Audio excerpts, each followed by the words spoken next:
Igbo bụ Igbo ekene m ya ọ bụ ikpokwe n'ebe a ka m weziri gị akwa Igbo nsogbu. Ị chọrọ ịmụta ma ọ bụ mata ka esi asụ ma na-ede asụsụ Igbo nke ọma ebe ọ dị mfe?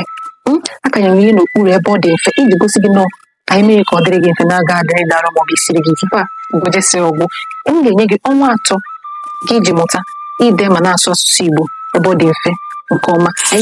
Ị nọ na mba ofesi, ya bụ ị nọ Amerịka, ị nọ Kanada, ị nọ Japan, ị nọ Germany, kedu ebe ọ bụ? Ị nọ China, ị bụ nwafọ Igbo ma ọ na ị bụrụ nwafọ Igbo mana ị chọrọ ịmụta ka esi asụ asụsụ a ma na-ede ya nke ọma ebe ọ dị mfe.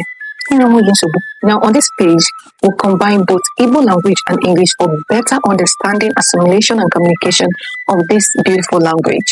Alright, so this is your final bus stop when it comes to learning Igbo language with ease. So you've got nothing to worry about. All I need you to do is to follow me, like, comment, share to your loved ones. So binya kana kara so ni nyo yoze gime kwa binya kana kara basozi emeko nyo ọbụla mata na nwada na kuzikwa n'Igbo ebe ọ dị nka nzo maka na kara ịhụnanya ka mmanụ ogidi gị ọsọ dị eziri m okwu na ngalaba okwu.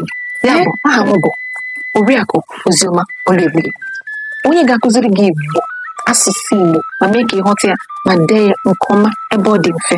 Ya mere ka nhụkwana gị ụbọchị ọzọ. Ahụrụ gị n'anya. Igbo na-atọ ụtọ.